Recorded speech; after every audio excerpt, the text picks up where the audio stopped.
जी नाज़रीन, ब्लॉक 1 जेका उन ते कमु शुरू थियो आहे, उन खां पोइ हितां जा मक़ामी जेका रहवासी आहिनि उन्हनि खे रोज़गार न पियो ॾिनो वञे।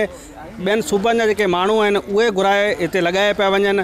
हिन वक़्तु हफ़्ते खां जेका से मक़ामी रहवासी आहिनि उहे सरापा एहतजाज बनायल आहिनि। मुसलसल इस्लाम कोर्ट में एहतजाज कयो पियो वञे। अॼु 5 ॾींहं बि इस्लाम कोर्ट प्रेस क्लब आॾो एहतजाज जारी आहे। हिननि अॻवाननि सां ॻाल्हि ॿोल कयूं था, छा था चवनि। असांजे हिन हल्के जे MPA ऐं MNA खे गुज़ारिश थो कयां त तव्हां पंहिंजे हिन वोटरनि जी वारसी कयो। ही कंपनी वारा जेके इन्हनि जी तज़लील पिया कनि ॾींहं राति, इन जी तज़लील खां बचायो ऐं मिसकिननि खे रोज़गार सां लॻायो। जेकॾहिं न त तव्हां पाण अची चओ त बाबा तव्हांजा रोज़गार जा दरवाज़ा असां पाण बंदि कराए छॾिया आहिनि। महिरबानी करे ऐं असांजे हिन हल्के जे MPA ऐं MNA साहिब जिन खे गुज़ारिश थो कयां त महिरबानी करे तव्हां अचो, पंहिंजे हल्के में पंहिंजे हिन वोटरनि खे संभालियो, हिन जी वारसी कयो ऐं महिरबानी करे हिन खे रोडनि ते न आणियो। अॼु जेकॾहिं हिननि जो मसइलो न हूंदो बुखे पेट ई विढ़ण लाइ तयारु आहिनि। थी हाणे ते एहतजाज करे प्रेस क्लब इस्लाम कोर्ट ते वेठा आहियूं। कंपनी वारा जेको इहो न असां वटि अञा का ॻाल्हि ॿोल करणु आया आहिनि, न असांजी का ॻाल्हि ॿुधनि था। उन्हनि खे ॿुधायूं था त उहो उल्टो असांखे धमकियूं ॾियनि था।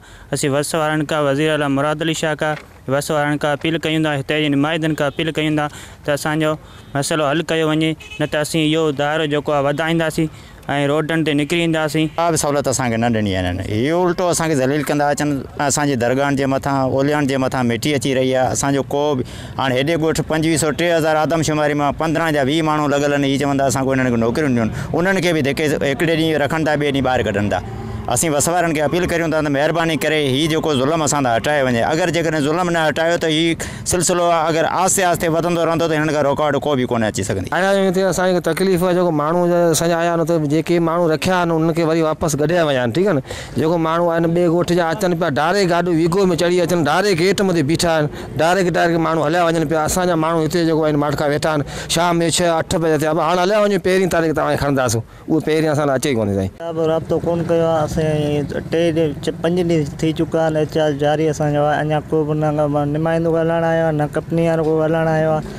असां एहतजाज जीअं दाइरो वधाईंदा पिया वञूं, वज़ीर आला पूरे वठणु खपे। ही जेका से मयार ॾियनि पिया त चूंडियल जेके नुमाइंदा आहिनि उहे इलेक्शन वक़्तु असां खां वोट त वठी विया आहिनि, पर अॼु बि असांजी दाह ॿुधण जे लाइ तयारु न आहिनि। उनजे करे कंपनियुनि जूं ज़्यादतियूं आहिनि ॾींहों ॾींहुं वधंदियूं पियूं वञनि। हिननि चताव ॾिनो आहे त जेकॾहिं हफ़्ते अंदरि असांजा समूरा जाइज़ मुतालबा जेकॾहिं मंज़ूरु न थिया त इस्लाम कोर्ट बाईपास रोड ते धरणो हणी अण ऐलानियल मुदे ताईं रोड ब्लॉक कयो वेंदो। गाज़ी बजीर, अवामी आवाज़ TV न्यूज़, इस्लाम कोर्ट। विज़िट कयो अवामी आवाज़ मीडिया ग्रुप जी वेबसाइट awamiawaz.pk।